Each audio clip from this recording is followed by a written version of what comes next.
Waalaikumsalam warahmatullahi Waalaikumsalam. wabarakatuh. Mohon maaf, izinkan saya memberi kata sambutan selaku ketua jurusan ya tasawuf dan psikoterapi, karena di sini saya lihat pesertanya tidak hanya mahasiswa saya, ada dari ini terbuka untuk umum gitu ya Mas Surekto ya, tetapi karena kebanyakannya di sini adalah mahasiswa saya dan inisiatornya juga Surekto itu juga mahasiswa saya. Pertama saya mengucapkan terima kasih ya kepada Pak Fahrun ya, yang beliau ini juga guru saya dalam kelas psikoanalisis gitu ya, yang sudah bersedia membimbing mahasiswa saya ya, memberi kesempatan kepada mahasiswa ini untuk berbuat banyak ya yang mungkin tidak didapatkan di kampus gitu ya, tetapi itu sebenarnya mendukung sekali dengan learning outcome ya, prodi ini ya, prodi yang saya kelola ini ya, tasawuf dan psikoterapi. Sekali lagi sangat berterima kasih ya, mudah-mudahan ada kesempatan lagi untuk kelas offline-nya Pak Fahrun untuk psikoanalisisnya. Ya, ini ya bicara soal hipnoterapi dan psikoanalisis gitu ya. Memang saya melihat banyak yang mencela gitu ya, psikoanalisis itu, Sigmund Freud itu banyak orang yang mencela, yang dianggap tidak agamis dan lain sebagainya. Ini menurut saya sebenarnya orang yang ngomong seperti itu tuh orang yang tidak mempelajari dengan total gitu ya, dari teori-teorinya Freud itu. Mereka hanya mempelajari sekilas lalu menuduh gitu ya. Lalu kemudian hipnoterapi ini juga banyak yang mengecam gitu ya, dianggap sebagai bersekutu dengan makhluk yang kurang, makhluk yang tidak sesuci manusia semacam itu ya, ada makhluk gelap gitu ya. Itu juga ternyata orang-orang yang berpendapat semacam itu karena mereka tidak mempelajari ya hipnoterapi itu dengan tuntas gitu. Nah, ini alhamdulillah ya pada kesempatan kali ini kita bisa belajar ya dari ahlinya ya Pak Fahrun Siroj ya. Saya mungkin nanti tidak bisa sepenuhnya yang saya sambil dengan pekerjaan lain begitu ya mungkin, tapi saya juga berminat ya untuk mengikuti penjelasan dari Pak Fahrun ini ya. Mudah-mudahan kegiatan ini bisa berjalan dengan lancar ya, dan bisa diterima dengan baik oleh para pesertanya. Gimana sudah dibuka gitu. Ya itu aja harapan saya, mahasiswa tidak hanya ini ya, tidak hanya setor wajah, setor nama, tapi betul-betul memanfaatkan lokal. Nanti kalau sudah lulus ini bisa atau mungkin sekarang ya belum lulus pun pengetahuan ini bisa dimanfaatkan. Itu ada Dr. Steven juga datang, join juga ini teman-teman dari kelas psikoanalisis ya, Mbak Pipit juga ya. Demikian mungkin ya dari saya. Selamat mengikuti ya pembelajaran dari Pak Fahrun Siroj ya. Billahi taufiq wal hidayah. Assalamualaikum warahmatullahi wabarakatuh. Waalaikumsalam. Saya sampaikannya, dan untuk selanjutnya pemaparan materi yang akan disampaikan oleh Pak Fahrun. Namun sebelum itu saya sedikit membacakan CV dari beliau. Nama Muhammad Fahrun Siroj. Kemudian beliau sekarang menjabat sebagai direktur di Institut Psikoanalisis Indonesia. dan beliau juga sebagai dosen luar biasa di Magister Psikologi Profesi Unpad Surabaya. Selain itu, beliau juga sebagai Ambassador of International Society of Applied Psychoanalysis, dan saat ini juga beliau sebagai seorang penulis non-fiksi bersertifikasi dari BMSP, dan saat ini menjadi trainer di Indonesian Hypnosis Center. Nah, untuk itu saya langsung saja ke Pak Fahrun. Selamat pagi Pak Fahrun. Ya, selamat pagi Mas Victor. Ya, waktunya saya persilahkan ke Pak Fahrun. Oke. Ini saya langsung share screen ya.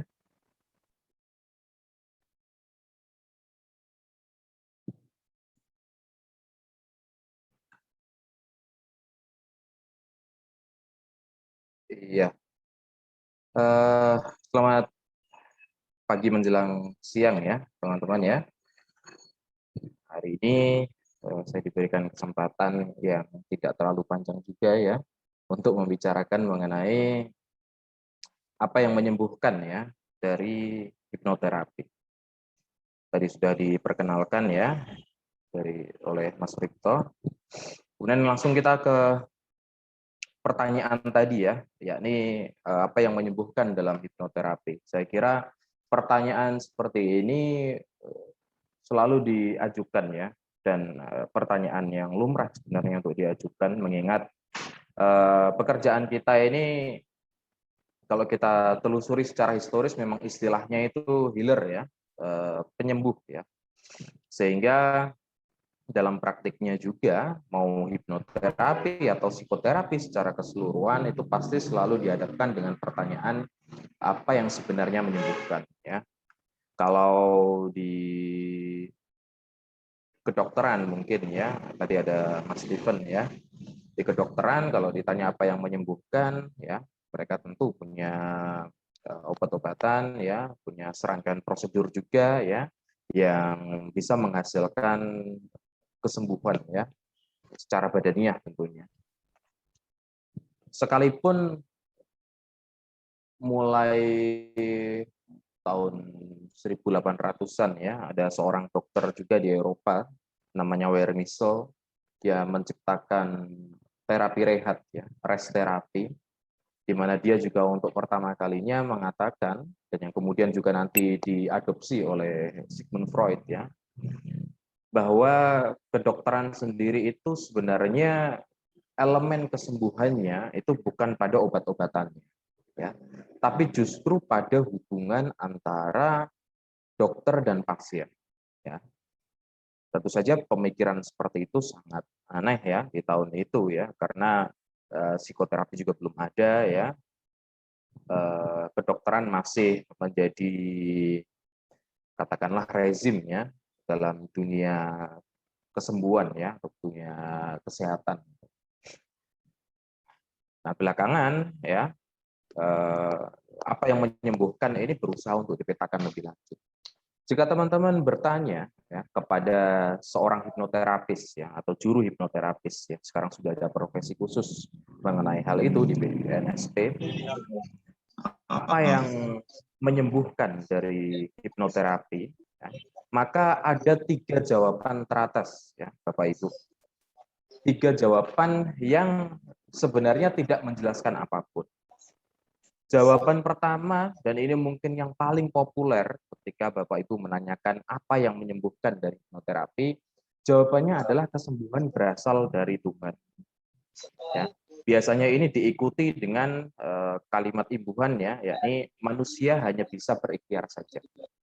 Ya, jadi kesembuhan berasal dari Tuhan, manusia hanya bisa berikhtiar. Nah, ini bukan jawaban yang salah ya. Ketiga hal ini bukan jawaban yang salah, tapi lebih kepada jawaban yang tidak menjelaskan apapun ya. Nah, ini bukan berarti kalau misalnya nih seorang hipnoterapis ya ditanyai apa yang menyembuhkan, kemudian dia menjawab pertanyaan selain kesembuhan berasal dari Tuhan, itu sebenarnya juga tidak bisa kita artikan bahwa dia katakanlah tidak atau dia katakanlah menyekutukan Tuhan gitu ya. Enggak gitu juga, karena contohlah ketika kita lapar misalnya ya, ini kebetulan juga belum sarapan ya. Contoh kalau kita lapar, kemudian kita makan dan merasa kenyang, kemudian ada orang yang bertanya, kenapa kamu bisa kenyang? Nah, kita bisa dengan enteng, dengan santai, dengan sederhana mengatakan, ya karena saya baru saja makan. Ya. Teknisnya ya mungkin kita makan suatu hal, kita mengunyah, masukkan ke mulut, mengunyahnya, kemudian menelannya, dan seterusnya. Ya. Ternyata dalam persoalan makan, ya, ketika kita ditanya, kenapa kamu kenyang? Ternyata menjawab selain kenyang itu datangnya dari Tuhan, ternyata tidak membuat kita menyekutukan Tuhan. Ya.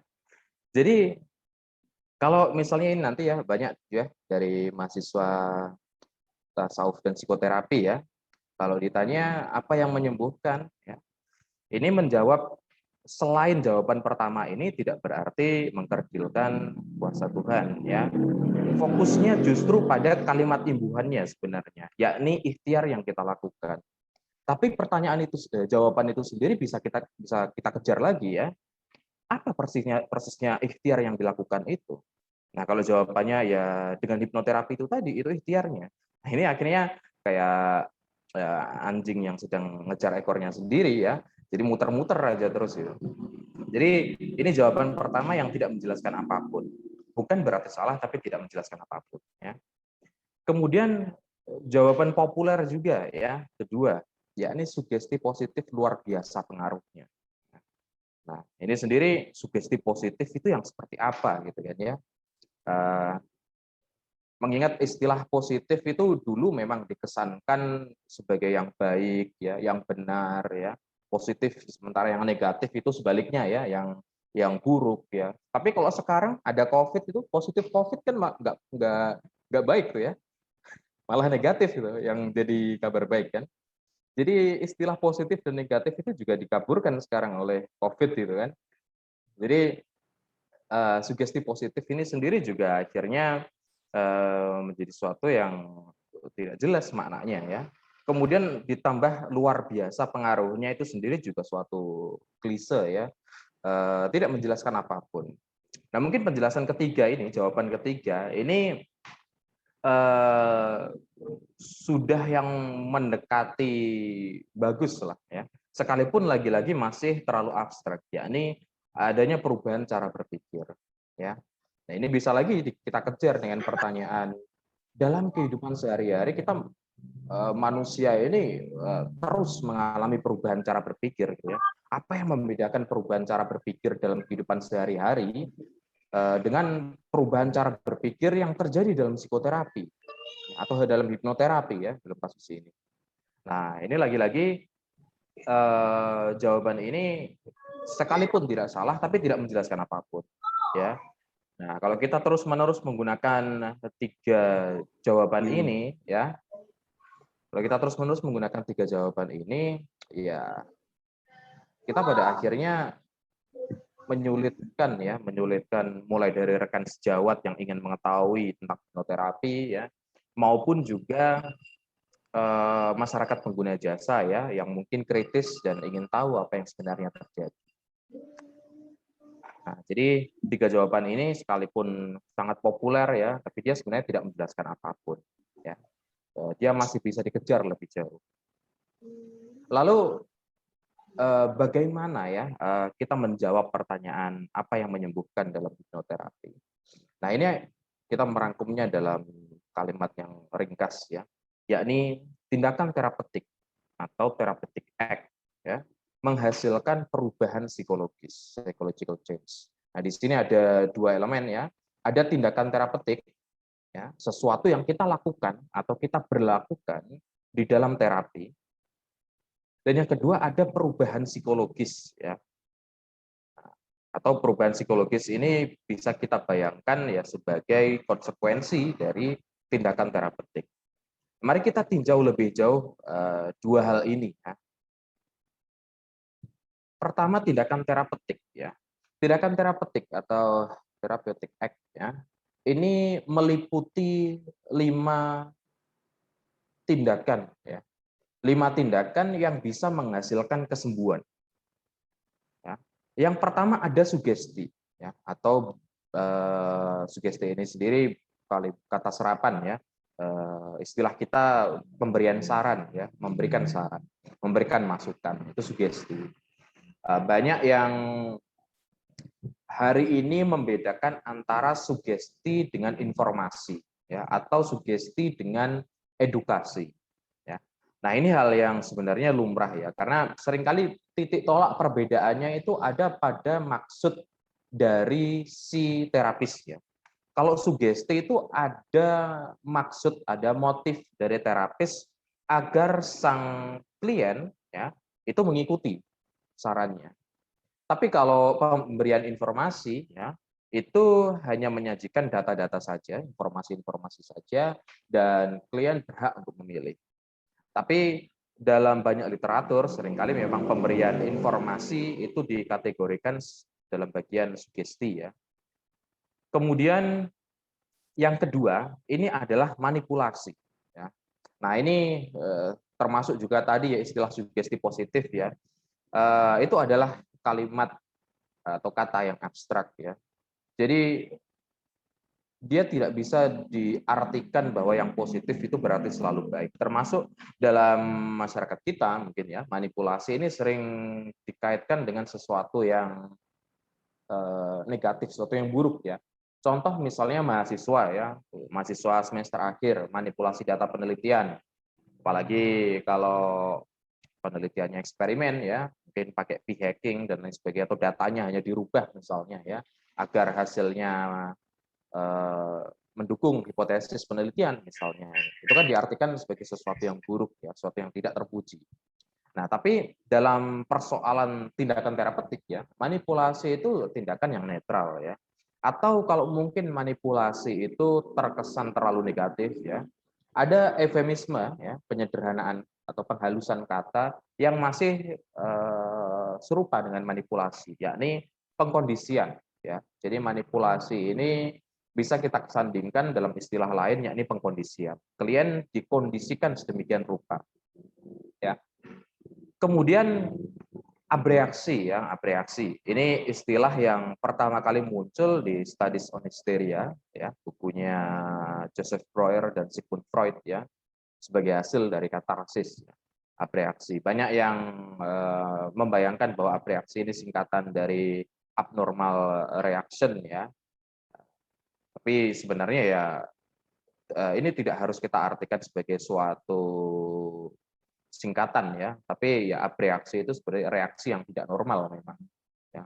Sebagaimana normal, abnormal ya, reaksi, abreaksi. Ya. Nah, abreaksi ya. Jadi abreaksi ini bisa kita artikan sebagai pelepasan emosi ya, atau pelepasan perasaan ya. Kemudian yang keempat klarifikasi ya. Ini juga tindakan terapeutik ya. Klarifikasi ini bisa berupa pertanyaan-pertanyaan ya, yang tujuannya adalah untuk memperjelas ya, memperjelas suatu informasi yang disampaikan oleh klien. Kemudian yang terakhir adalah interpretasi atau penafsiran ya. Jadi data-data yang disampaikan oleh klien itu ditafsirkan ya dengan serangkaian metode tertentu ya. Tahun 1950-an banyak khususnya di Amerika ya, itu yang menambahkan satu elemen lagi yakni edukasi. Ya, makanya muncul nanti istilah psikoedukasi ya. Istilah itu sendiri dimunculkan untuk memisahkan diri dari analisis ya, dari psikoanalisis. Karena saat itu ada seorang psikoanalis ya, namanya Karl Menninger, Karl dan Will Menninger ya. Dia ada di Amerika ya, murid dari Freud juga. Nah, dia sudah sedari awal itu berusaha agar ada elemen edukasi ya. Dia meyakini bahwa klien itu butuh diedukasi. Tidak hanya dibedah psikologisnya ya, tapi juga ada edukasi yang kita tanamkan ke klien ya. Dan edukasi ini mereka bayangkan ya, Karl Menninger dan Will Menninger ini bayangkan sebagai suatu hal yang berbeda dengan sugesti. Ya. Karena sugesti itu berisikan saran-saran dan terkesan ortodok ya, ortodok dalam artian itu sesuatu yang otoriter, sesuatu yang langsung. Sementara edukasi lebih menyerupai pemberian informasi, tapi dia masih dengan motif dari terapis bahwa ada pengharapan ya, ada pengharapan bahwa klien akan bergerak sesuai dengan apa yang diedukasikan ya. Dan edukasi ini memang punya peran yang besar ya dalam tindakan terapeutik ya di Amerika ya, oleh para terapis di Amerika khususnya yang bernaung atau berafiliasi dengan klinik Menninger ya.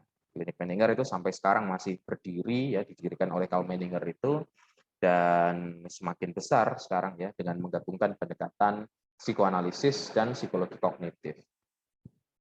Tapi di sini kita masih menggunakan 5 tindakan terapeutik ya, dengan dalih bahwa edukasi sendiri beberapa literatur menyamakannya dengan sugesti. Jadi sugesti ini bisa kita bayangkan sebagai sesuatu yang sebenarnya juga luas ya. Dia tidak harus sesuatu yang disertai dengan motif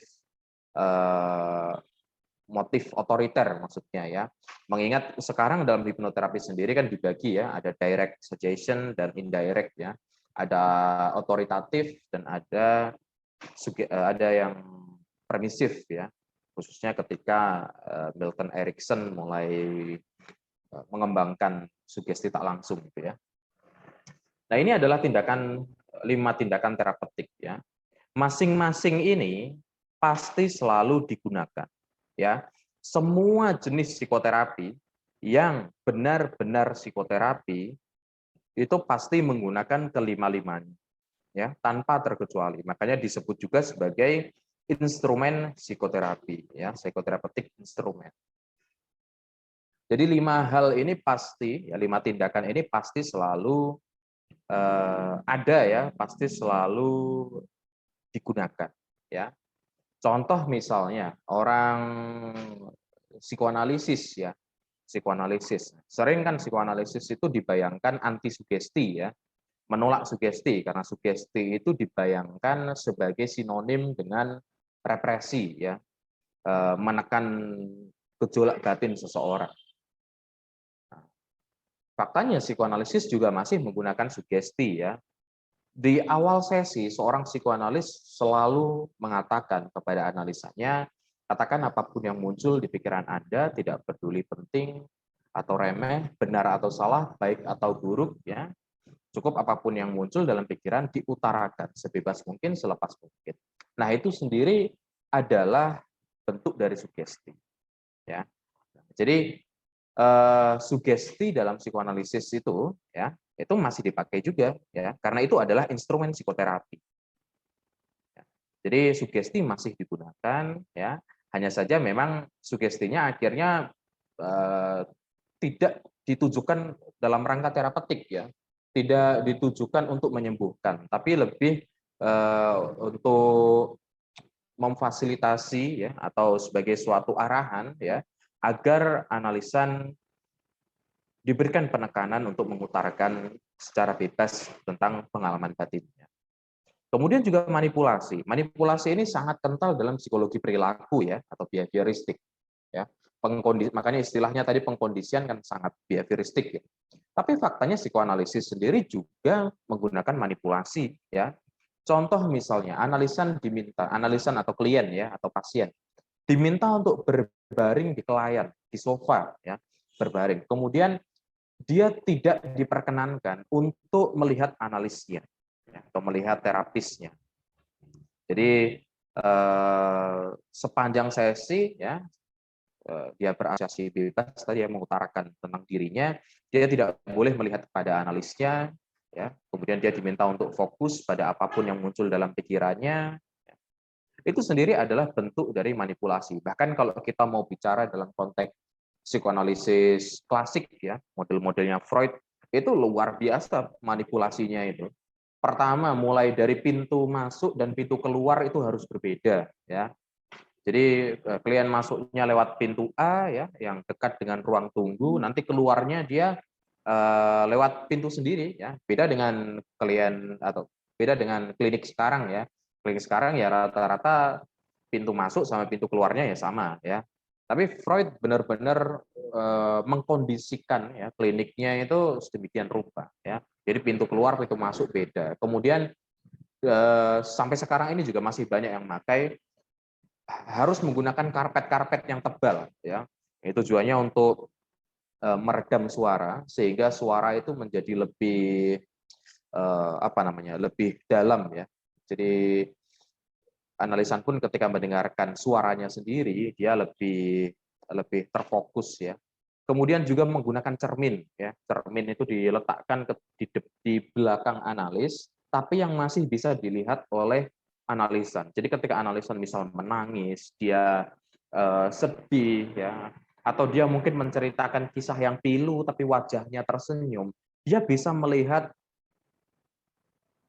ekspresi batinnya yang terpecah-pecah ya. Jadi dalam psikoanalisis sendiri manipulasi itu digunakan ya. Reaksi jelas, klarifikasi, interpretasi pasti ya. Poin yang ingin saya tunjukkan adalah bahwa setiap bentuk psikoterapi itu selalu menggunakan 5 tindakan terapeutik ini tanpa terkecuali. Ya. Akan tetapi nanti ya ada penekanan-penekanan khusus ya, ada penekanan-penekanan khusus. Misalnya nanti ya tadi psikologi perilaku misalnya ya. Psikologi perilaku jelas dia memberikan penekanan pada manipulasi. Ya. Contoh misalnya teknik flooding ya. Misalnya dia ada fobia sosial misalnya ya, klien mengalami fobia sosial, kemudian dikondisikan sedemikian rupa dia dibawa ke tempat keramaian misalnya ya, dan lain sebagainya. Itu sendiri adalah manipulasi ya. Nah, kenapa juga instrumen psikoterapi itu mengharuskan adanya manipulasi? Karena psikoterapi itu masih menggunakan asas-asas yang menyerupai pendidikan kita.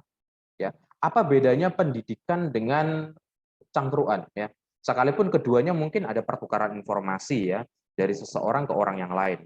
Ada yang memberi informasi, ada yang menerima.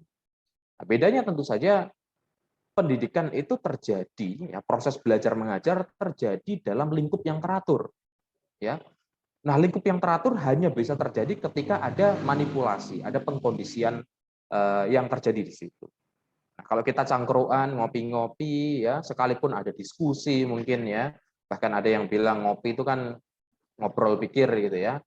Jadi dalam ngopi itu sendiri ya, sekalipun ada pertukaran informasi, mungkin ada juga pelajaran yang bisa kita ambil, tapi karena dia tidak terjadi dalam lingkup yang teratur, dia tidak bisa disebut sebagai pendidikan. Begitu juga dengan psikoterapi, ya. Psikoterapi harus terjadi dalam lingkup yang teratur. Ya. Artinya itu nanti akan jelas ya. Prosedurnya seperti apa. Ini tadi tindakan terapeutiknya, ya. Nanti juga perubahan psikologis yang jadi fokusnya seperti apa.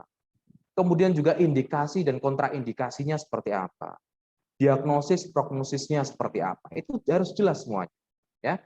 Karenanya psikoterapi terjadi dalam lingkup yang teratur, menyerupai pendidikan. Nah, sekarang mungkin saya kan teman-teman juga ya, mungkin yang main Facebook atau ya sosial media lainnya ya. Banyak yang misalnya bilang, udah yuk terapi sambil ngopi-ngopi gitu ya, misalnya. Terapi sambil ngopi-ngopi. Bisa nggak sih terapi sambil ngopi-ngopi gitu? Misalnya kita di kafe dan lain sebagainya. Saya bisa katakan bahwa besar kemungkinan itu bukan psikoterapi sama sekali. Ya, itu bukan psikoterapi karena itu tidak terjadi dalam lingkup yang teratur. Mulai dari pengkondisian bagaimana klien mampu mengungkapkan dirinya, ya. Kalau kita di ruang terapi kita misalnya, jelas privasi bisa kita jamin, ya. Ada pengkondisian untuk menjaga privasi dari klien kita. Tapi dalam warung kopi, ya, di kafe sekalipun mungkin bicaranya pelan-pelan, apa jaminan yang ada di situ, ya? Kemudian juga yang namanya terapi itu juga terjadi dalam konteks hubungan ya, tadi yang dikatakan oleh Wermisel ya, bahwa penyembuhan itu terjadi dalam konteks relasional, dalam konteks hubungan antara terapis dan klien, ya. Nah, hubungan ini adalah hubungan yang profesional, ya. Seorang psikoterapis harus memiliki citranya sendiri, ya. Makanya kalau teman-teman dari psikoterapi ya, kenapa kita masih terkesan kelas 2 di bawah kedokteran ya, itu karena memang sebagian besar pendekatan kita ya itu masih mengacu memang dalam dunia kedokteran ya. Ya sebagaimana dokter punya citranya ya. Seorang psikoterapis juga harus punya citra profesionalnya sendiri. Dan itu tidak bisa kalian lakukan kalau kalian bekerja di kafe. Ya. Jadi saat ini juga saya sering mengutarakan ya, termasuk di kuliah maupun di kelas-kelas daring seperti ini, saya sering utarakan harus dibedakan antara psikoterapi dengan curhat biasa ya, atau psikoterapi dengan self help misalnya ya, dengan perawatan diri self care misalnya, itu harus dibedakan ya, karena psikoterapi itu sesuatu yang sangat teratur ya, sesuatu yang dia terjadi dalam lingkup yang memang disengaja ya. Jadi ini adalah tindakan terapeutik ya, atau disebut juga sebagai instrumen psikoterapi. Ada 5 ini. Hipnoterapi juga menggunakan kelima-lima. Ya. Nanti sering ada kritik yang ditujukan ya kepada hipnoterapis ya, bahwa orang hipnoterapis itu cuma tahu sugesti gitu ya, cuma tahu sugesti, nggak tahu yang lain. Nah, kita nanti coba untuk membahas kritik ini juga ya. Sebenarnya maksud dari kritik itu apa? Dan hipnoterapis sering membela bahwa loh, hipnoterapi itu nggak hanya cuma sugesti, kami punya banyak teknik yang lain seperti terapi kursi kosong, terapi pemaafan, dan lain sebagainya. Nah, kita juga akan dekati nanti ya jawaban dari hipnoterapis yang seperti itu ya, apakah tepat guna atau tidak gitu ya. Nah, ini adalah tindakan terapeutik. Tadi kita melihat bahwa tindakan terapeutik ini akan menghasilkan perubahan psikologis ya. Nah, perubahan psikologis atau psychological changes ya, ini terbagi dalam 2 fokus ya. Fokus itu artinya tujuan ya, tujuan, arah yang dituju ya. Kompasnya itu mengarah kemana, ini berkaitan dengan perubahan psikologis. Yang pertama ada penghapusan gejala atau symptoms removing ya. Jadi contoh misalnya kita bisa melihat penghapusan gejala ini sebagai tren yang paling mendominasi dalam psikoterapi ini. Contoh misalnya ya, ketika klien datang dia punya tadi fobia sosial misalnya ya, maka kalau perubahan psikologis ini fokusnya adalah penghapusan gejala, maka bagaimana klien ya tidak lagi menunjukkan gejala-gejala fobia sosial. Itu yang menjadi pertanyaan dasar dalam penghapusan gejala ya. Termasuk juga terapi berhasil, terapi dikatakan berhasil ya dalam penghapusan gejala ya ketika gejala-gejala fobia sosial tadi tidak lagi kita lihat dalam diri klien. Nah, kita bisa perhatikan lah ya dengan seksama bahwa penghapusan gejala ini adalah tren paling populer ya dalam dunia psikoterapi dan memang yang paling mudah untuk dilakukan ya. Saya yakin semua psikoterapis mau dari psikiater, psikolog, konselor, hipnoterapis juga ya, semuanya akan bermula ya, memulai pekerjaan profesionalnya itu dengan fokus penghapusan gejala. Kenapa? Karena memang yang paling mudah ya, paling mudah ini. Nah, tingkatan yang lebih sulit ya, tapi ini tidak harus sifatnya bertingkat ya. Banyak juga psikoterapis yang sampai dia wafat ya, dia masih berada di penghapusan gejala.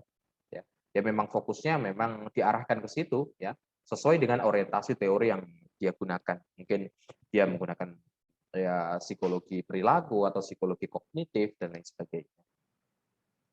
Nah, fokus yang kedua adalah pemahaman gejala, symptoms understanding. Ya. Nah, pemahaman gejala ini ya, ini pertanyaan dasar ya, yang menjadi fondasi dari praktiknya, dari pekerjaannya adalah mengapa klien mengalami gejala-gejala itu atau apa yang mendasari penderitaan. Ya. Jadi dia bekerja, ya, orang-orang yang fokusnya pemahaman gejala ini, dia tidak bekerja atau dia tidak terfokus langsung untuk menghilangkan gejala.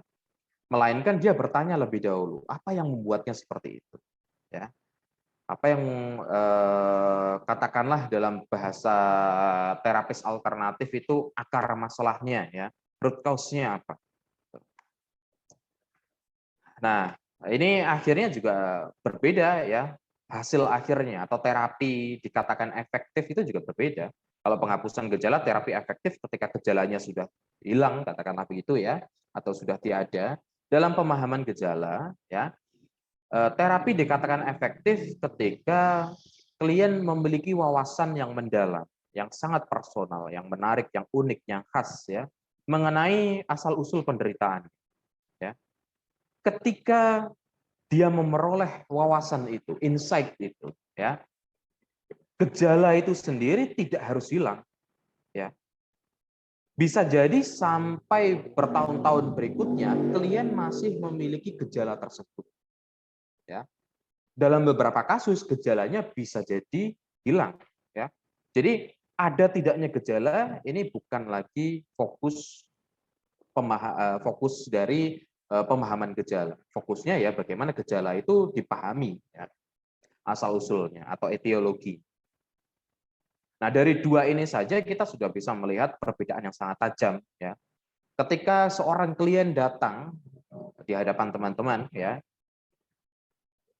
apa yang teman-teman tanyakan, ya, atau yang mendasari reaksi kalian, ya, apakah fokusnya ada pada penghapusan gejala atau pemahaman gejala, itu yang nanti akan ikut serta menentukan tindakan terapeutik juga, ya. Jadi antara tindakan terapeutik dan perubahan psikologis ini memang saling berkaitan, ya. Jadi kaitannya itu sangat kuat. Bukan hanya perubahan psikologis ini dihasilkan oleh tindakan terapeutik, tapi tindakan terapeutik sendiri, ya, beberapa penekanannya itu juga ditentukan oleh fokus pada perubahan psikologis. Nah, teman-teman bisa mungkin merefleksikan kembali, ya, mungkin yang sudah bekerja secara profesional, ya, mana selama ini yang menjadi penekanan, ya, apakah penghapusan gejala atau pemahaman gejala. Tadi saya utarakan bahwa penghapusan gejala ini hampir selalu dilalui oleh para pemula, ya. Mereka yang katakanlah baru dalam bidang psikoterapi, ya. Termasuk dulu saya juga memulai karir dalam psikoterapi, ya, dalam bidang ini juga dalam penghapusan gejala, ya. Tapi memang seiring berjalannya waktu, ya, ini memang pemahaman gejala ini saat ini yang saya tekankan, ya, terlebih juga latar belakang saya sebagai psikoanalis, ya. Jadi antara penghapusan dan pemahaman gejala ini, ya, kita nggak bisa serta merta kemudian mengatakan kedua-duanya, ya. Ini contoh bisa kita lihat, ya, pada ilusi yang diyakini oleh hipnoterapis yang mempraktekkan terapi regresi. Mereka mengatakan bahwa terapi regresi itu penghapusan gejala sekaligus pemahaman gejala. Alasannya karena ya klien mencari akar masalah, ya, di masa lalunya, dibawa ke masa lalu, bahwa akar masalah itu dibayangkan sebagai pemahaman gejala, ya. Kemudian gejala dihapuskan melalui edukasi ulang yang diberikan di akhir sesi, gitu ya. Nah, itu adalah pemahaman yang keliru, ya. Itu pemahaman yang tumpang tindih dan tidak tepat, ya. Yang namanya fokus itu satu, ya.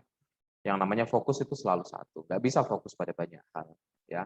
Setidaknya kalaupun dua hal itu tampak dalam suatu terapi, ya, selalu ada penekanan yang lebih yang memiliki nilai terapeutik, ya.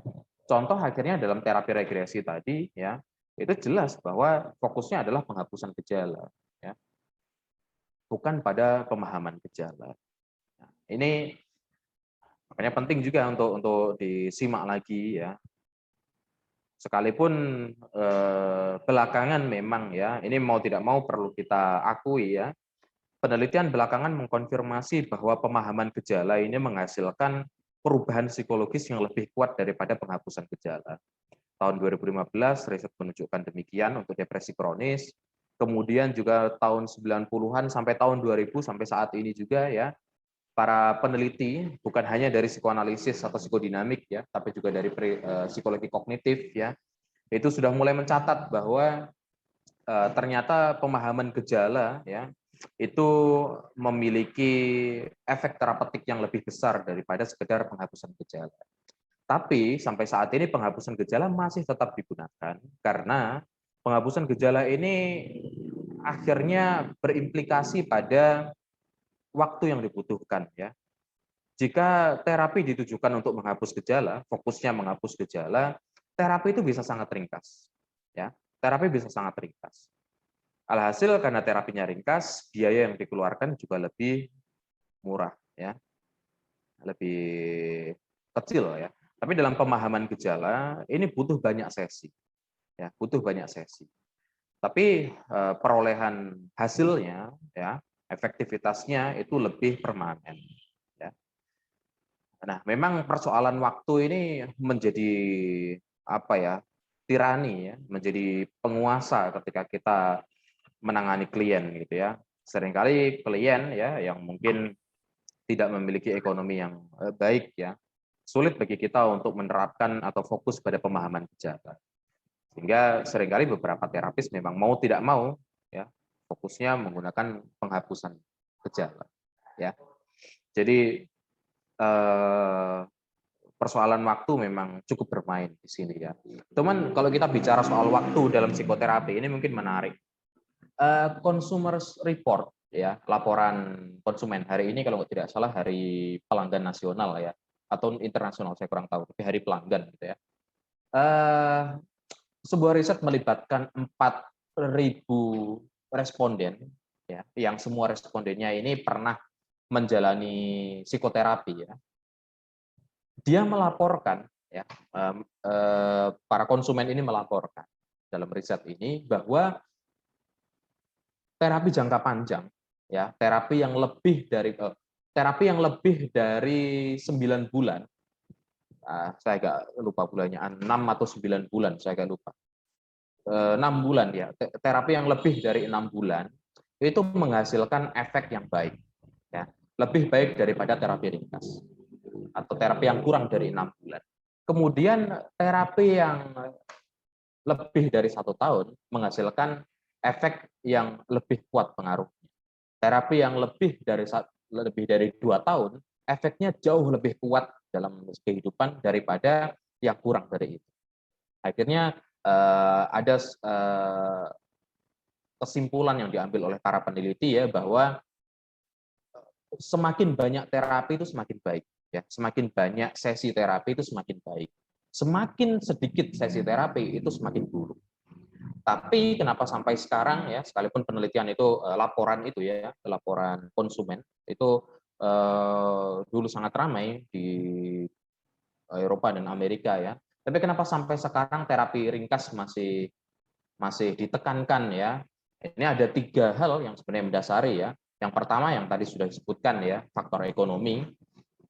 Kemudian 2 faktor lainnya adalah pihak asuransi ya, yang tidak akan terima ya dengan terapi lama. Mereka tidak mau mengeluarkan uang banyak-banyak ya untuk kesehatan konsumennya tentu saja.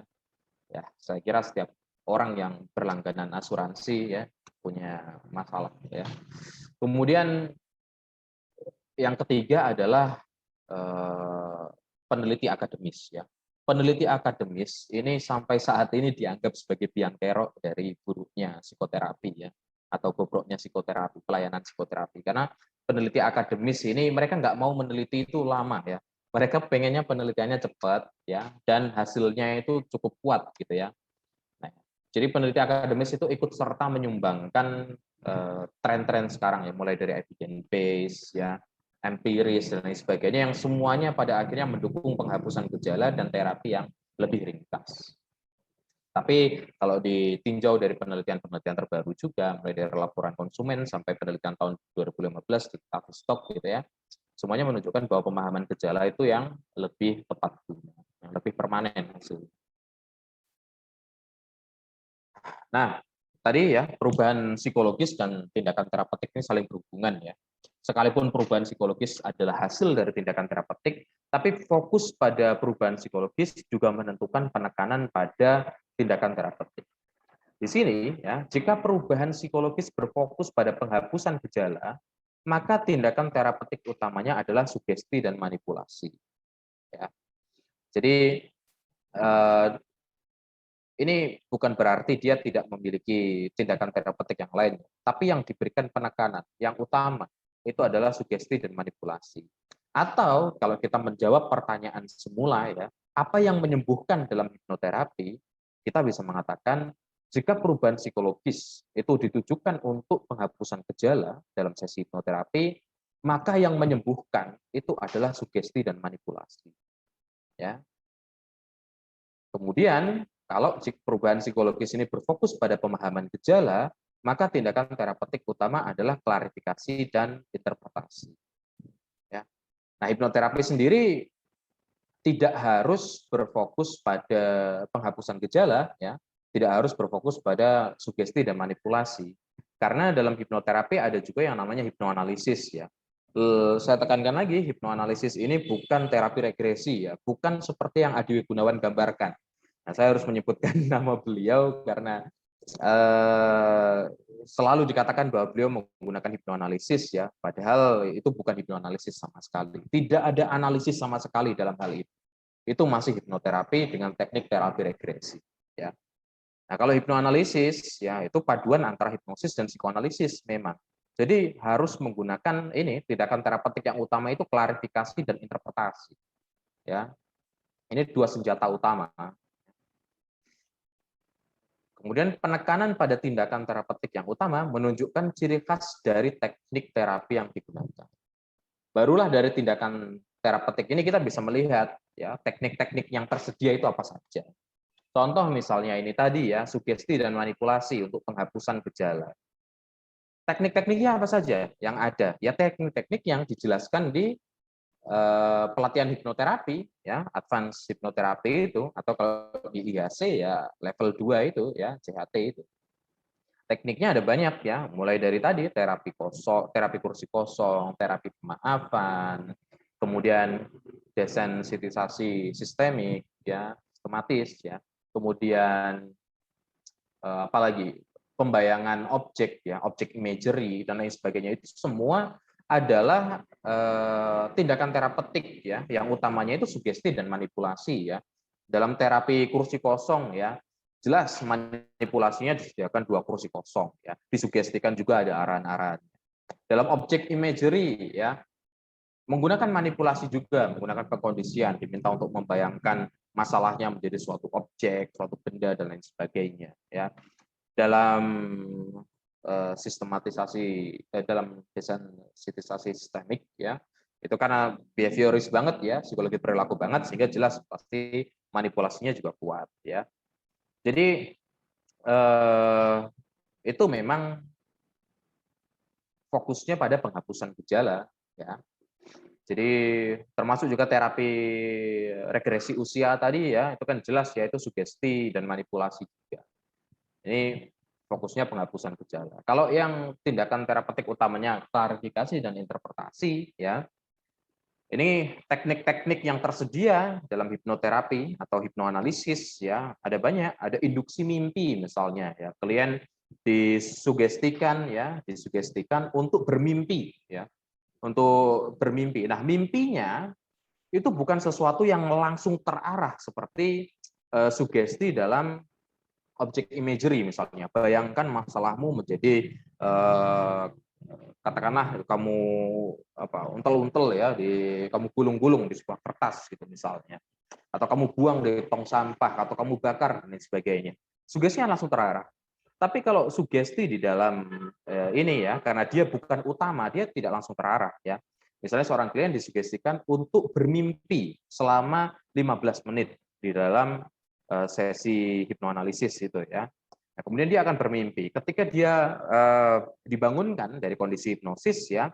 Nah, di sini teknik atau tindakan utamanya itu tindakan terapeutik utamanya mulai bekerja, ya. Mungkin bisa lewat asosiasi bebas, ya. Diminta untuk berasosiasi bebas tentang mimpi yang muncul dalam kondisi hipnotik itu. Atau bisa juga diminta untuk setelah bangun langsung menggambar hipnotik misalnya, ya, menggambar dalam kondisi hipnosis. Atau bisa juga dengan penulisan otomatis, ya, automatic writing, ya, menulis otomatis gitu.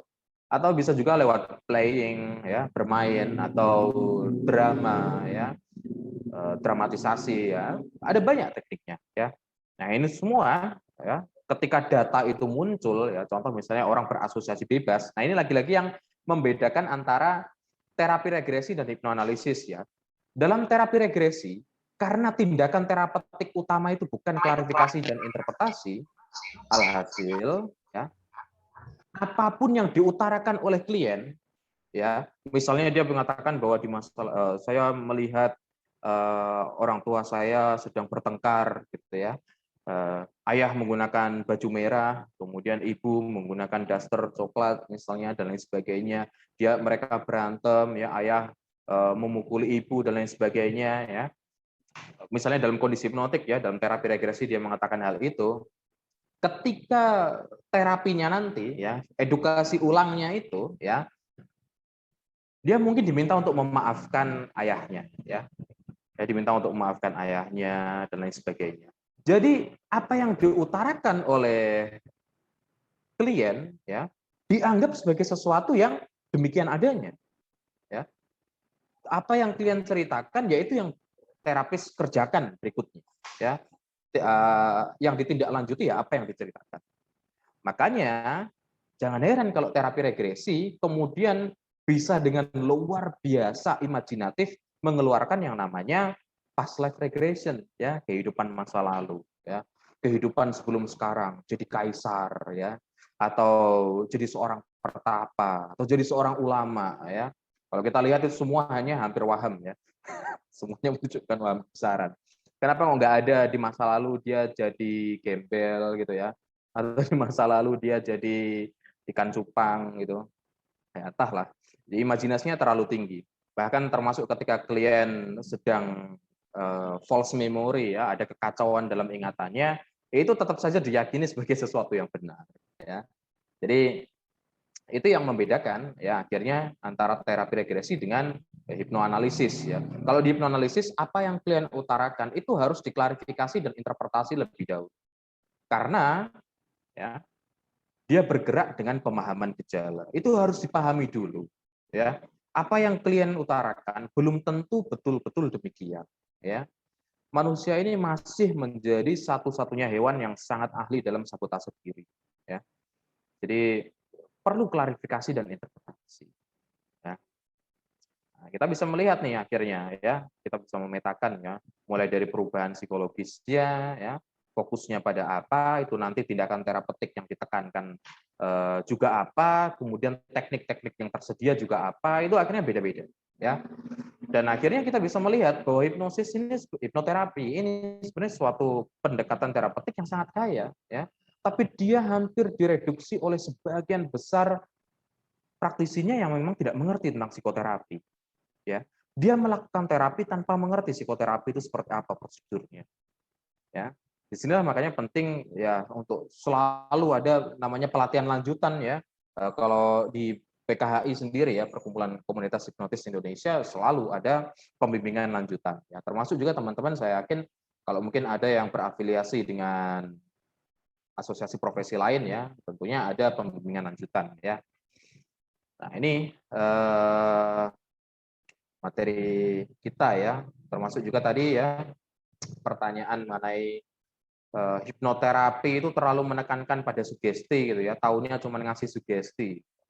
Kemudian ditanggapi sama hipnoterapis, oh enggak, kami punya terapi-terapi lain yang menunjang layanan kami, terapi kursi kosong dan lain sebagainya tadi. Kita di sini bisa mencermati ya bahwa terapi kursi kosong, pemaafan, semuanya itu masih sugesti. Ya, saya harap teman-teman memang membaca bukunya Bernheim itu ya, terapeutik sugestif itu, karena di situ dasar semuanya kita menjadi jelas ya, apa sugesti dan apa analisis itu jelas akhirnya ya. Apa yang fokusnya pada penghilangan gejala, apa yang fokusnya pada pemahaman gejala, itu akhirnya jadi jelas ya. Hingga hari ini kalau kita harus membuat kesimpulan ya, memang harus diakui bahwa hipnoterapis di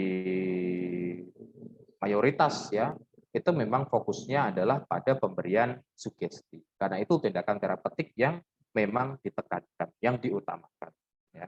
Termasuk juga ada manipulasi tadi. Tapi ini bukan berarti kita kemudian mendukung kritiknya Ryu Hasan ya di live Instagramnya sama siapa begitu ya, Kolek sama sama entah dokter juga atau apa yang katanya baru mengambil pelatihan CH itu ya level 1 itu. Jadi Rio Hasan mengatakan bahwa hipnotis itu bohong. Kamu itu dipaksa untuk mengatakan itu dan lain sebagainya. Nah, ini Rio Hasan harusnya lebih, ya dia memang bukan psikoterapis ya, kita bisa maklumi itu. Itu bukan sebuah kebohongan ya, itu adalah pengkondisian, itu adalah manipulasi dan itu hal yang sangat wajar ya. Saya kira bukan hanya psikoterapi ya, tapi kedokteran sendiri juga masih menggunakan manipulasi. Pendidikan juga menggunakan manipulasi.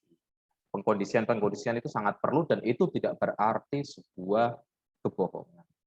Ya, itu materi kita hari ini, Mas Suripto. Ya, silahkan. Ini mau tanya jawab atau bagaimana? Ya, terima kasih Pak Farun untuk penyampaian materinya yang luar biasa dan cukup kompleks sekali tadi, banyak sekali hal-hal baru yang kita dapatkan pada pagi hari ini. Nah, untuk teman-teman yang mau bertanya, saya persilahkan untuk bisa atau angkat tangannya, kemudian bisa open mic dan sebutkan nama serta dari mana, instansi mana, dan kemudian pertanyaannya.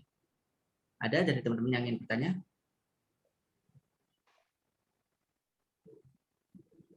Jika belum ada, saya ingin bertanya terlebih dulu Pak Farun mengenai dengan tadi Pak Farun membahas banyak tentang egg regression atau terapi katakan yang di dalam hipnoterapis itu sendiri lah. Bagaimana posisi memori kita, memori di masa lalu itu, yang mana itu biasanya digunakan atau sudah berkembang tinggi dengan memori-memori lainnya dan juga sudah terkena banyak imajinasi. Nah, bagaimana memori ketika memori ini muncul ketika di dalam egg regression itu, dan bagaimana untuk digunakan atau dimanfaatkan memori tersebut, serta bagaimana cara kita mengklarifikasi dan menginterpretasi dari memori tersebut, Pak Farun. Ya, baik, terima ya. kasih. Nah, persoalan ingatan itu memang menarik ya, karena sekalipun ya banyak sekarang terapi yang mengklaim di sini dan sekarang gitu ya, dengan alasan bahwa dia tidak berfokus dengan masa lalu gitu ya. Tidak ada terapi yang bisa berfokus, tidak bisa lepas dari ingatan ya. Semua terapi akan selalu berurusan dengan yang namanya ingatan. Apakah dia menaruh perhatian pada ingatan yang dilaporkan oleh klien atau tidak, itu jadi persoalan lain. Rio Hasan juga ya, dia mengatakan bahwa ingatan itu tidak bisa kita ingat sebagaimana mestinya ya. Dia selalu sudah berbeda ya. Ingatan 1 tahun itu hanya bisa kita ingat berapa persen ya. Kecil persentase. Ya. Apalagi ingatan di masa kecil ya. Dan nggak mungkin ada akhirnya ingatan di kehidupan masa lampau. Itu kritik yang diberikan Rio Hasan. Kalau mungkin teman-teman nanti boleh lah ya dibagikan atau cari di YouTube ya. Ada rekamannya itu, teman-teman lihat komennya, kolom komentar ya. Ada banyak hipnoterapis yang komen di situ ya. Termasuk beberapa nama pesohor di dunia hipnoterapi di Indonesia. Sayangnya sebagian besar sangat mengenaskan dalam menanggapi kritik itu ya. Saya katakan sangat mengenaskan, menyedihkan lah ya.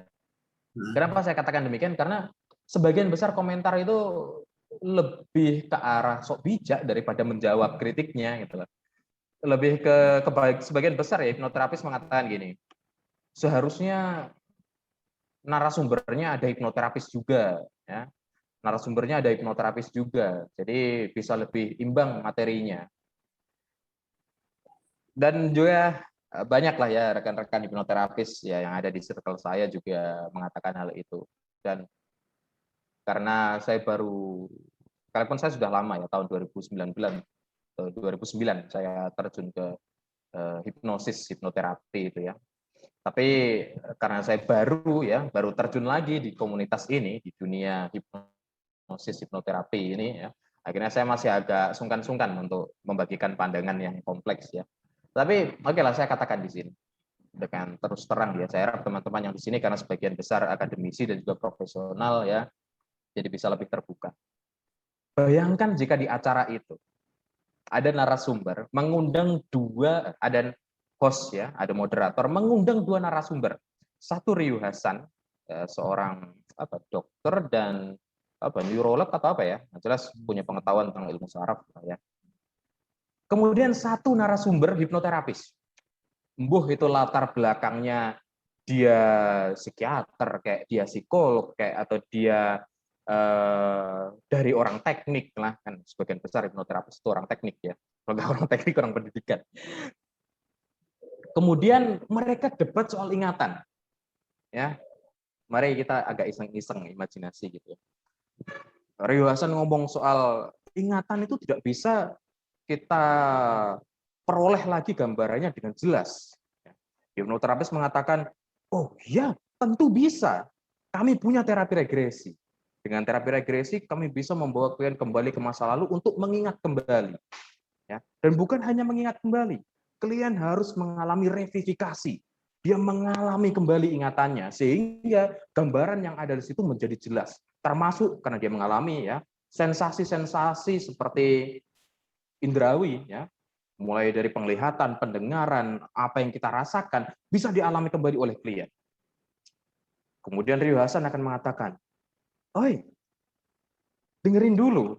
Riset sudah mengkonfirmasi bahwa ingatan tidak bisa kita ingat, tidak bisa dengan prosedur apapun, tidak bisa kita ingat. Kalaupun kita ingat, ingatan itu akan selalu reproduktif, akan selalu dibuat-buat. Gambarannya itu tidak bisa aktual, selalu berbeda. Itu kenapa kita menyebutnya sebagai memori implisit. Proses mengingatnya proses prosedural. Ya, itu bukan sesuatu yang aktual.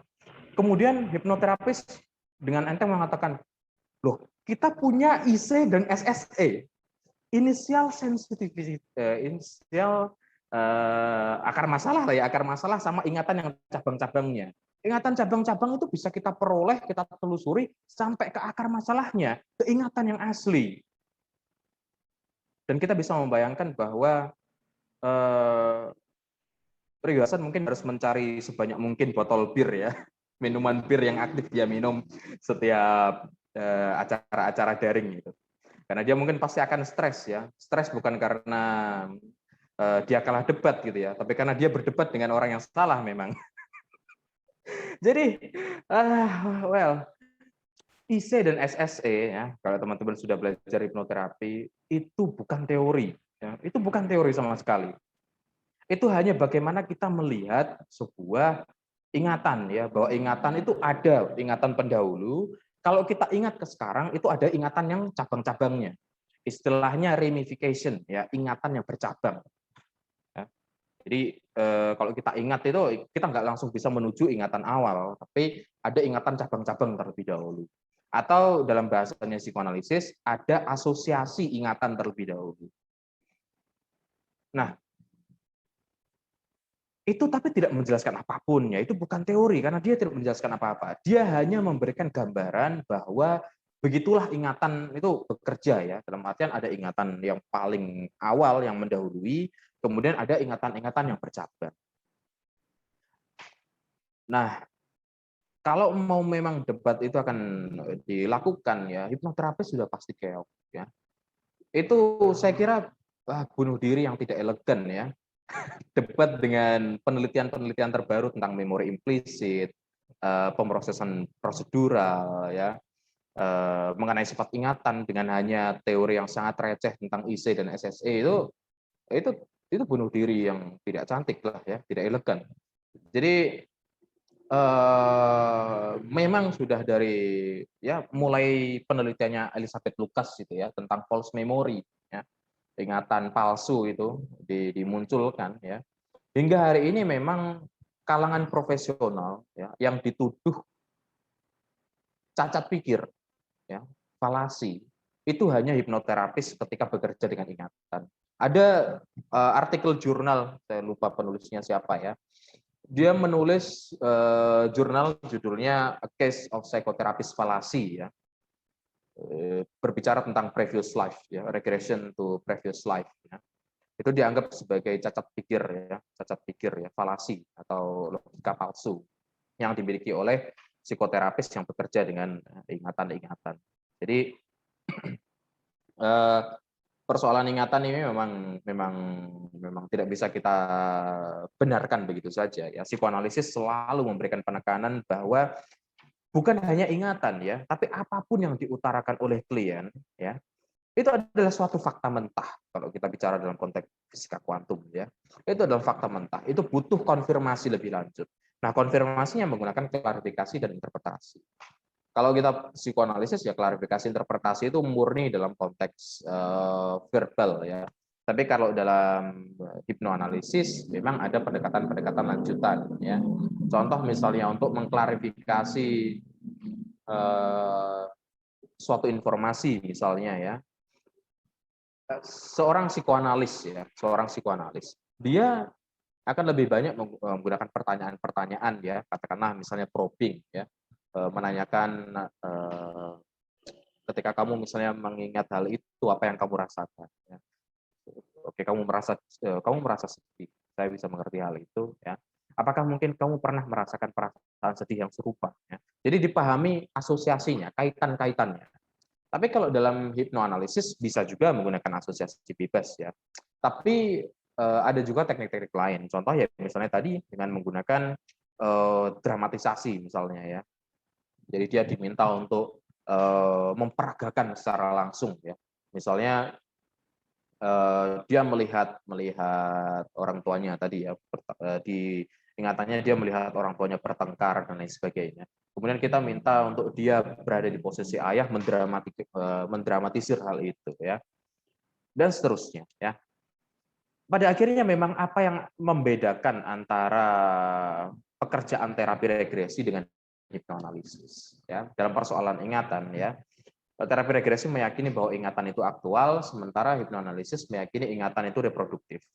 Lebih lanjut lagi, hipnoterapi dengan terapi regresi meyakini bahwa manusia itu mampu berpikir objektif ya, mampu membedakan secara jelas ya, demarkasinya itu jelas antara realitas dengan opini ya. Sementara orang-orang psikoanalisis, ya, orang-orang hipnoanalisis di sini ya tidak meyakini hal demikian. Ya. Antara realitas dan fantasi itu selalu melebur menjadi satu. Sehingga ketika misalnya katakanlah kita melihat di masa kanak-kanak ya, ada seorang anak yang melihat orang tuanya bertengkar. Ya. Kita sebagai orang luar mungkin akan berpikir bahwa oh, itu hal yang menyeramkan, menakutkan ya. Anak ini pasti mengalami trauma. Nah, dalam hipnoanalisis dan juga psikoanalisis ya, bisa jadi tidak demikian. Ya. Bisa jadi justru sang anak ini merasa bahwa apa yang dilakukan oleh ayahnya sudah benar. Contoh ada kasus ya, seorang klien laki-laki. Dia terus-menerus mengutarakan bahwa saudari perempuannya itu neurotik. Sementara ayahnya itu adalah orang yang heroik. Ya. Dia pernah menggambarkan suatu kisah ya di mana saudari perempuannya ini bertingkah ya ketika sedang liburan keluarga, kemudian sang ayah itu menggendong ya saudari perempuannya, kemudian memasukkannya ke kamar mandi ya ke kamar mandi itu ya, kemudian membenamkan si anak perempuan ini ke dalam kamar mandi itu sampai beberapa menit lah ya. Sampai sang saudari perempuannya sampai pucat. Apa yang kita mungkin akan berpikir, wah itu pasti traumatis ya, itu pasti traumatis untuk saudari perempuannya maupun sang klien ini tadi yang menyaksikan aktivitas itu. Tapi nyatanya sang klien sangat meyakini bahwa apa yang dilakukan ayahnya itu benar. Ya. Jadi antara realitas dengan fantasi dalam hipnoanalisis itu sangat melebur menjadi satu. Itu Mas Rifko ya. Ya, baik Pak Frod untuk jawabannya yang sangat luar biasa. Ini ada pertanyaan dari Mbak Rahmazian dan juga nanti ada satu pertanyaan lagi dari Mbak Pipit. Ini dari Mbak Zian ada di kolom chat. Izin bertanya Pak, hipnoterapeutik yang menyembuhkan melalui sugesti, apa dengan sugesti dapat meningkatkan imun tubuh sehingga proses penyembuhan dapat lebih lebih cepat. Lantas jika seorang klien sistem imun tubuhnya lemah, apakah akan mempengaruhi proses sugesti yang dilakukan? Terima kasih Pak. Ini Pak pertanyaan dari Mbak Rahmasian. Oke, ini kita melalui jalan berputar dalam artian pengaruh antara sugesti, sesuatu yang psikologis ya, bahasa itu sesuatu yang sangat psikologis terhadap sistem imun ya, sesuatu yang badaniah ya, sesuatu yang fisiologis. Nah, memang sering jadi penyelidikan ya bahwa antara tubuh ya, dan jiwa kita ini saling berkaitan ya. Kemudian dari kaitan-kaitan itu ya seringkali dijelaskan juga hubungan timbal baliknya ya. Contoh misalnya seorang klien yang dia mengalami hambatan atau keluhan ya secara fisiologis, dia mungkin juga menunjukkan adanya keluhan-keluhan dalam psikologisnya. Dalam artian tubuh kita berdampak pada jiwa. Tapi bisa juga sebaliknya ya, ketika kita mungkin sakit ya, kemudian kita katakanlah ya berpikir positif misalnya ya, atau kita masih punya harapan ya bahwa kita bisa sembuh, ada orang-orang yang masih kita perjuangkan ya, membuat kita merasa ada di dunia ini ya, akhirnya itu membantu pemulihan kita yang sakit fisik ya, dalam artian psikologis ternyata berpengaruh juga pada tubuh kita. Nah, apakah melalui sugesti ini dapat meningkatkan imun tubuh ya, sehingga proses penyembuhan dapat lebih cepat ya? Saya yakin memang dalam kondisi tertentu kita punya urgensi masing-masing ya, punya apa yang harus kita utamakan ya. Contoh misalnya tadi seorang klien yang dia secara ekonomi tidak mampu, kemudian dia membutuhkan bantuan yang cepat, yang instan ya. Memang penghapusan gejala bisa menjadi opsi ya. Sekalipun saya sendiri tidak akan melakukan itu, saya akan lebih memilih untuk mereferal ya, alih tangan kasus ke orang yang kolega yang menyediakan pelayanan penghapusan gejala. Tapi apakah sugesti sendiri dapat meningkatkan imun tubuh sehingga proses penyembuhan dapat lebih cepat? Kita mungkin jangan langsung membuat kesimpulan atau cara berpikir yang spesifik ya. Kita berpikirnya ke arah yang sederhana saja, bahwa apa yang ada dalam jiwa kita itu bisa berpengaruh pada tubuh kita ya. Contoh orang yang memiliki keluhan-keluhan psikologis ternyata bisa memiliki hambatan-hambatan fisiologis, kita menyebutnya sebagai neurosis konversi atau populernya psikosomatis gitu ya. Jadi kita bikin kesimpulannya ya, cara berpikirnya yang sederhana seperti itu saja, bahwa jiwa kita punya pengaruh pada tubuh, dan demikian juga sebaliknya ya. Mengenai apakah sugesti dapat meningkatkan imun tubuh, saya yakin kolega-kolega hipnoterapis akan langsung mengatakan ya, tapi ya saya tidak memiliki kompetensi dalam hal itu untuk mengatakan demikian ya. Saya lebih suka untuk berbicara dalam hal yang lebih sederhana ya, atau basis dasarnya yakni jiwa kita berpengaruh pada tubuh. Apakah sugesti dapat meningkatkan imun tubuh? Ya, mari mungkin Mas Steven lah nanti yang menjawab ya. Nanti minta Pak Steven untuk menjawab ini dari segi psikoneuroimunologinya. Nah, itu ya. Selanjutnya dari Mbak Pipit, bisa langsung open mic saja Mbak Pipit, silakan. Oke, terima kasih Mas Surto, makasih udah dikasih kesempatan di kelasnya UIN. Lumayan bisa nanya. Mas Fahrun, tentang abreaksi. Misal ya, situasinya bukan dalam situasi klinis terapi nih, misalnya dalam aktivitas sehari-hari, kemudian seseorang gitu ya mengalami abreaksi. Sebetulnya pada saat misalnya kita lagi ngobrol biasa, kemudian orang tersebut misalnya mengalami abreaksi. Dalam batas apa sih kita berikan kesempatan kepada klien atau misalnya dalam hal ini kepada lawan bicara kita gitu ya, diizinkan untuk mengalami abreaksi. Terus ada nggak batasan di mana misalnya abreaksi itu perlu dihentikan. Kemudian kalau orang yang saya ajak bicara tersebut adalah anak-anak, kemudian dia mengalami abreaksi, sebutlah begitu. Praktisnya tuh pertanyaan langsungnya mungkin kayak boleh nggak langsung diarahkan atau dimanipulasi supaya abreaksinya bisa apa ya, tidak all out, atau justru dalam tanda petik diberikan kesempatan untuk akhirnya abreaksinya all out dulu. Kira-kira kayak gitu. Terima kasih. Ya, abreaksi ini memang dia terjadi juga ya, terjadi dalam artian dalam rata-rata terapi ya, itu memang abreaksi itu sering muncul. Ya. Dan saya sering melihat bahwa orang-orang bekerja dengan abreaksi itu dengan cara yang sangat aneh. Ya.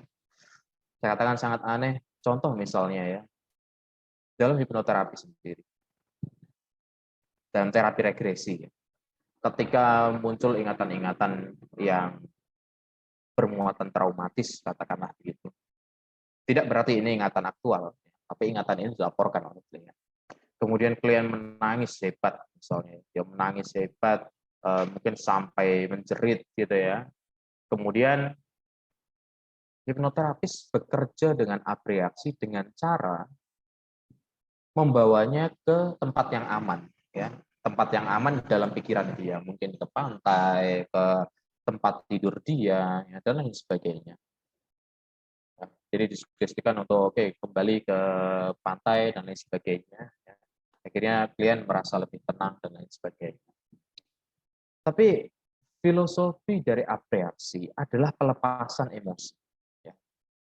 Kita bisa bertanya-tanya, jika pelepasan itu kemudian kita hambat, tidakkah berarti tujuan dari abreaksi sebagai sesuatu yang terapeutik juga terganggu?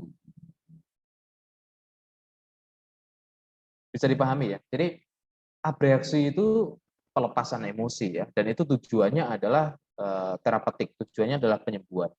Kalau pelepasan ini kita hambat ya dengan cara membawanya ke tempat yang damai atau dengan cara tadi ya dimanipulasi dan lain sebagainya ya,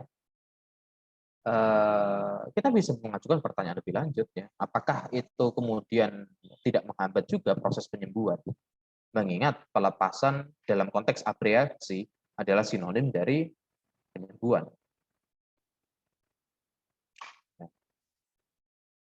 Jadi bagaimana sebenarnya bekerja dengan abreaksi? Ya, sebenarnya bekerja dengan abreaksi itu sederhana, Pak.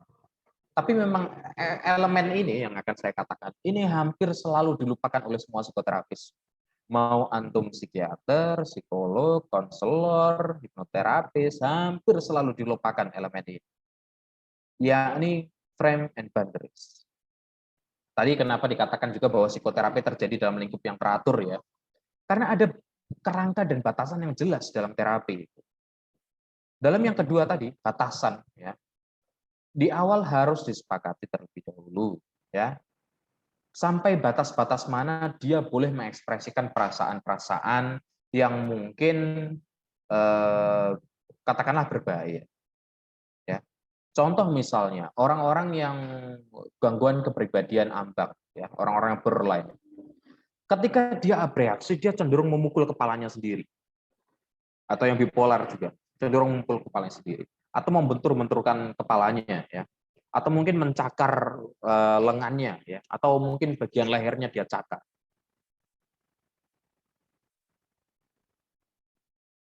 Bagaimana bekerja dengan orang-orang ini? Disinilah peran pentingnya psikoterapi yang benar-benar murni ya, bukan psikoterapi-psikoterapian ya, asal disebut psikoterapi ya aja. Jadi harus terjadi dalam lingkup yang teratur. Kerangkanya jelas nanti seperti apa, boundariesnya juga jelas, batasan-batasannya. Kalau sampai dalam sesi ini, ya, kamu melepaskan emosi kamu, ya, kemudian kamu boleh melepaskan emosimu, kamu boleh melepaskan perasaanmu, ya, kamu boleh menangis, kamu boleh menjerit karena ruangan ini kedap suara, katakanlah begitu, ya, atau kita jauh dari orang, ya, sehingga kamu boleh mungkin menangis, menjerit, kamu mungkin boleh menginjak-injakkan kakimu ke sofa misalnya, ya. Tapi kamu tidak boleh, pertama, melukai dirimu sendiri. Kamu tidak boleh melukai saya. Ya, kamu tidak boleh membanting barang apapun di sini.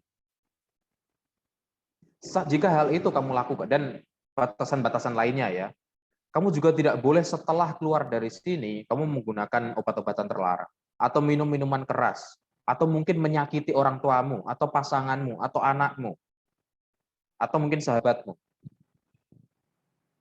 Nah, itu harus dimasukkan dalam kontrak. Makanya kontrak psikoterapi itu cukup panjang lah, ya. Ada banyak poin itu. Kalau kita bicara dalam konteks klinis, ya, kalau di psikoanalisis pelatihan nggak ada kontrak itu.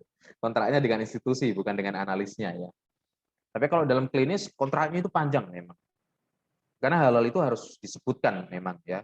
Termasuk misalnya, mungkin bukan orang-orang yang gangguan kepribadian ambang. Misalnya orang kepribadian cemas menghindar. Cemas menghindar itu mending jangan terapi online, ya. Kemarin saya ada pengalaman sesi terapi online, analisis online, ya, dengan analisan, ya, untuk keperluan klinis, ya, untuk penyembuhan. Di wawancara memang sudah jelas itu dia cemas menghindar gitu kan.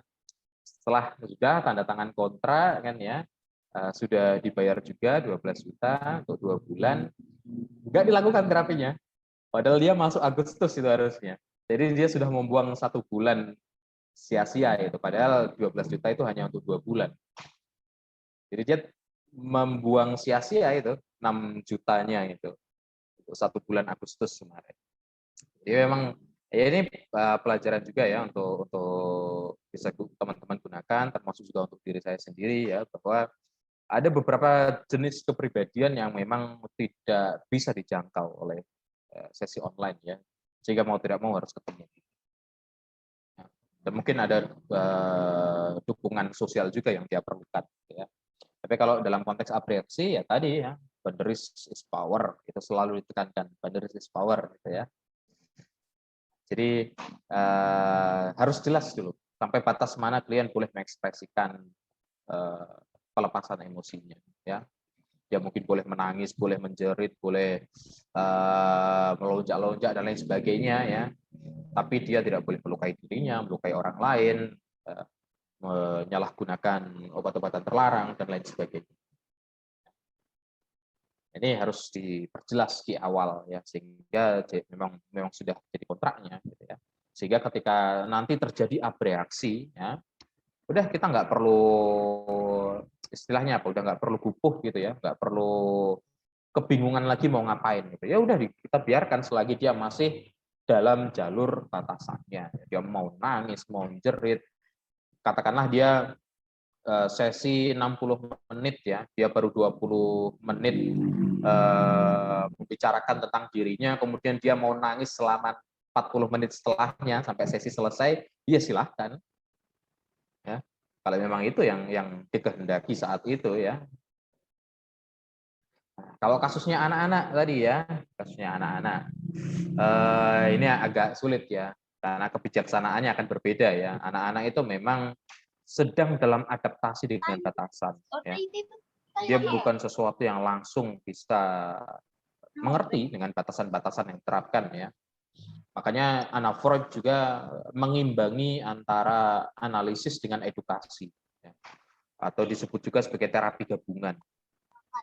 Karena dengan alasan bahwa anak-anak memang sulit untuk patuh dengan batasan-batasan atau kerangka yang ditetapkan, ya, sehingga butuh edukasi. Tapi kalau pertanyaannya apakah boleh kita gunakan manipulasi-manipulasi agar pelepasan emosinya tadi berhenti gitu ya, reaksinya berhenti. Bayangkan saja ada anak yang nangis ya. Bayangkan saja ada anak yang menangis, dia menangis dengan kencang, orang tuanya bingung mau ngapain. Salah satu analisan saya yang dia sudah dewasa ya, dia membungkam mulut anaknya biar suara tangisannya tidak terdengar. Iya, kok tahu. Jadi dibungkam gitu ya suaranya.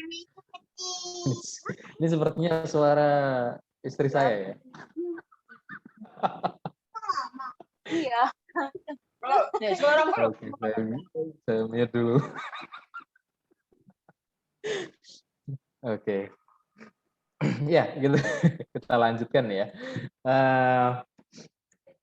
Mengenai ya anak-anak yang menangis itu tadi ya, ada salah satu analisan yang dia membungkam mulut anaknya biar tidak terdengar tangisannya. Jika manipulasi yang dimaksud adalah manipulasi yang demikian ya, tentu saja hal itu tidak bisa dibenarkan ya.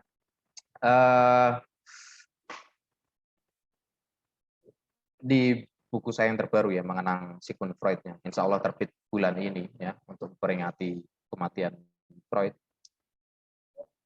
Ada salah satu kalimat yang saya berikan ya, jangan membakar orang lain hanya untuk membuatmu hangat gitu ya.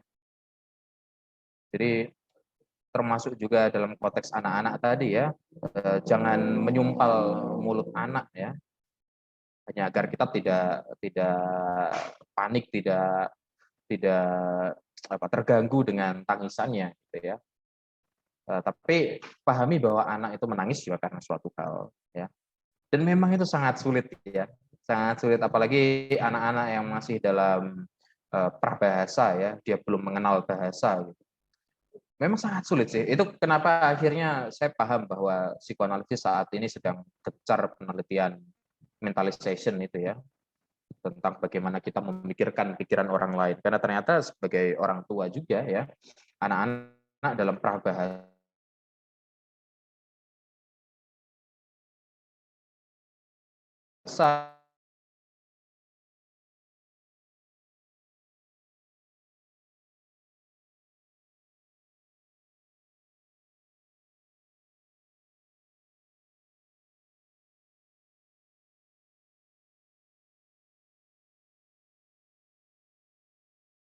yang dia memang belum bisa berkomunikasi dan hanya bisa berkomunikasi melalui Apa istilahnya, manipulasi yang kalau di dewasa ya, kalau di klinis mungkin lebih ke ngebentuk frame and boundaries ya. Jadi kita nggak keluar dari itu.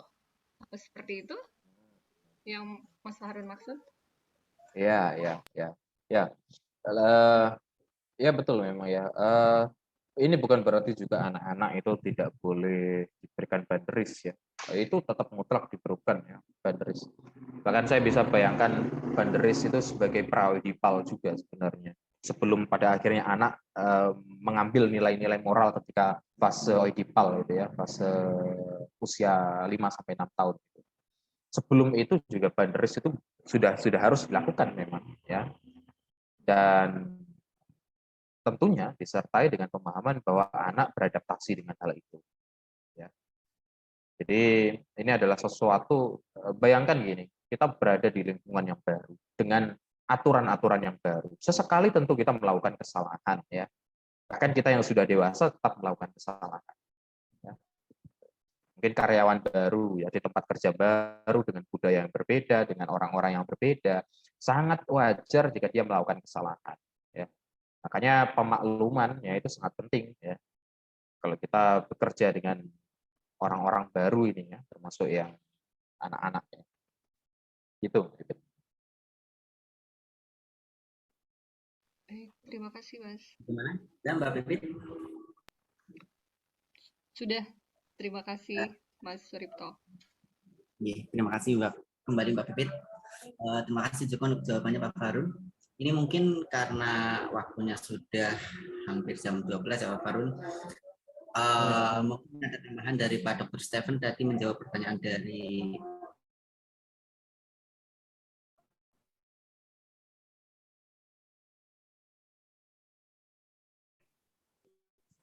jelas. Jelas. Ya, Tadi mengenai imun ya, imun tubuh atau kekebalan tubuh ya. Jadi memang apa ya? Dengan mudah memang mengambil mental itu sebagai yang paling berkuasa gitu ya atas tubuh.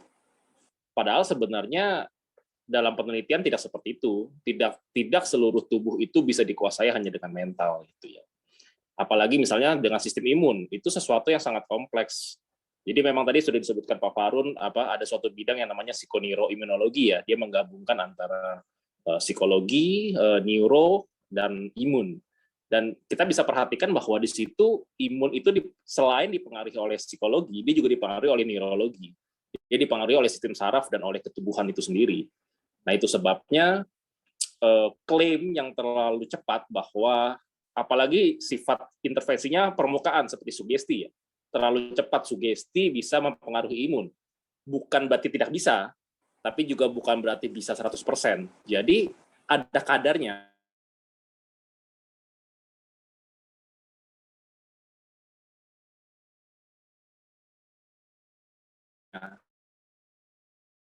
Ya kita harus tahu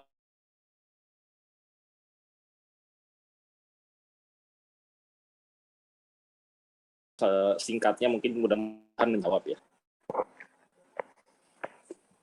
baik, terima kasih Pak Dr. Stephen. Kita cukupkan karena memang waktunya sudah jam 12. Terima kasih Pak Dr. Stephen, Pak Fahrun Siroj, Bu Fitri, serta rekan-rekan sekalian, Bapak Ibu. Dan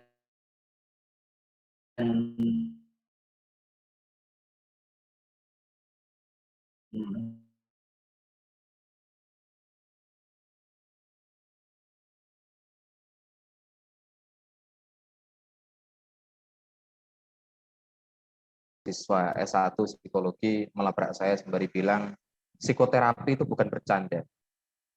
Jadi closing statement saya sama dengan kritik yang diberikan kepada saya tahun 2016 itu ya. Padahal saya memang hanya bicara tentang Anda. Ya, itu saya kira bisa kita sampaikan sebagai closing statement ya. Bahwa psikoterapi dan hipnoterapi itu bukan candaan. Gitu. baik, terima kasih Pak Farun untuk closing statement-nya. Terima kasih Bapak Ibu sekalian yang sudah antusias dan sudah hadir dalam diskusi pada pagi hari ini. Dan apabila saya ada kata-kata yang kurang berkenan dan kurang tepat menyampaikannya, saya mohon maaf sebagai moderator. Hidayah. Assalamualaikum warahmatullahi wabarakatuh. Waalaikumsalam. Terima kasih ya Mas Suripto. Terima kasih Mas Suripto, Mas Fahrun, thank you very much. Uncle Ade. Suwun Mas Fahrun, salam dari Halo. Jakarta, Mas Ripto, sebuahnya Mbak Pipit, lama kita nggak ketemu. Iya Pak Kakak, halo. Banyak. Pak Kakak. Oke, terima kasih banyak. Saya ini nih terlockdown otomatis di tempat. Mas Fahrun, kangen banget. Ayo, gimana? Kangen Mampir banget dong. ketemu nih. Masa nunggu dulu